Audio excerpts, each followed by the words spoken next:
വളരെയധികം അത്ഭുതപ്പെടുത്തുന്ന ഒരു കാര്യം ഇന്ന് നമ്മൾ എല്ലാവരും വായിച്ചത്, സോഷ്യൽ മീഡിയകളിലൂടെ അറിഞ്ഞത്, വടകരയിൽ 3 സ്ത്രീകളെ അഥവാ 3 ടീച്ചർമാരെ മയക്കുമരുന്നിന് നേതൃത്വം നൽകിയ, വിതരണത്തിന് നേതൃത്വം നൽകിയ 3 ടീച്ചർമാരെ പിടികൂടി എന്നുള്ളതാണ്.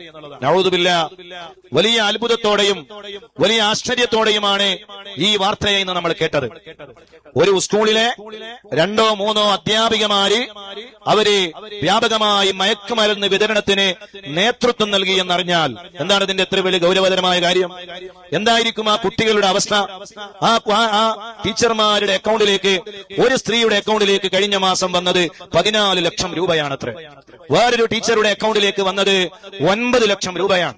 സോഷ്യൽ മീഡിയകളിലൂടെ ഇതിന്റെ വാർത്തകൾ നമ്മൾ അറിഞ്ഞപ്പോൾ ഞെട്ടലോടുകൂടെയാണ് ഈ വാർത്ത നമ്മൾ കേട്ടത്. എന്റെ പ്രിയപ്പെട്ട മദനിയും കുടുംബങ്ങളെ, വളരെ ഗൗരവത്തോടുകൂടെയാണ് നമ്മൾ ഈ വാർത്തയെ കാണേണ്ടത്, എല്ലാ ജനങ്ങളും കാണേണ്ടത്. കാരണം ഇതൊരു ചെറിയ നിസ്സാരമായ കാര്യമല്ല. കുട്ടികൾക്ക് അറിവും വിവരവും വിദ്യാഭ്യാസവും എല്ലാ ബോധവും നൽകേണ്ട അധ്യാപികമാര് തന്നെ ഈ വലിയ ദുരന്തത്തിന് നേതൃത്വം നൽകി എന്നറിഞ്ഞാൽ എന്താണ് ഇതിന്റെ വലിയ ഗൗരവകരമായ കാര്യം?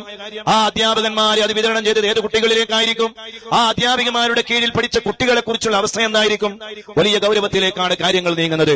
അതുകൊണ്ട് നല്ല ശ്രദ്ധയോടുകൂടെ നീങ്ങണമെന്ന് എല്ലാ രക്ഷിതാക്കളോട് പ്രത്യേകമായി ഓർമ്മപ്പെടുത്തുകയാണ്. സ്കൂളുകളിലേക്ക് പോകുന്ന, കോളേജുകളിലേക്ക് പോകുന്ന നിങ്ങളുടെ മക്കളെ വളരെ ഗൗരവത്തോടുകൂടെ നിങ്ങൾ വാച്ച് ചെയ്യണം. അല്ലെങ്കിൽ നിങ്ങൾ ഭാവിയിൽ കേൾക്കേണ്ടി വരുന്നത് ദുരന്തപൂർണമായ ഒരു വാർത്തയായിരിക്കും. എത്രയോ വിദ്യാർത്ഥിനികൾ ഈ മയക്കുമരുന്ന് ഉപയോഗിച്ചതിന്റെ പേരിൽ അവർക്ക് ശരിക്കും നിവർന്നു നിൽക്കാൻ പോലും കഴിയാതെ ഡിപ്രഷൻ ബാധിച്ചുകൊണ്ട് അവര് മാരകമായ അവസ്ഥക്ക് വിധേയമായിക്കൊണ്ട് വീടുകളിൽ ചികിത്സകൾ തേടി ശരിക്കും ഭക്ഷണം പോലും കഴിക്കാൻ കഴിയാതെ ശരീരത്തിന്റെ അവയവങ്ങൾ വളഞ്ഞ നിലയിൽ, എല്ലുകൾ വളഞ്ഞ നിലയിൽ ഒരു നിലക്കും അവർക്ക് നന്നായി എഴുന്നേറ്റ് പോലും നിൽക്കാൻ കഴിയാത്ത അതിദാരുണകരമായ അവസ്ഥയിലേക്ക് വിദ്യാർത്ഥിനികൾ എത്തിപ്പെട്ടതിന്റെ നേർ ചിത്രങ്ങൾ നമ്മൾ കണ്ടുകൊണ്ടിരിക്കുകയാണ്. ഈ വാർത്ത നമ്മുടെ വീടുകളിലേക്ക് എത്തും, നമ്മുടെ മക്കളിലേക്ക് എത്തും. കാരണം വിതരണത്തിന് നേതൃത്വം നൽകുന്നത് തന്നെ ഈ അധ്യാപകന്മാരായാൽ എങ്ങനെ ഇത് ഇവർ ഉപയോഗിക്കാതിരിക്കും?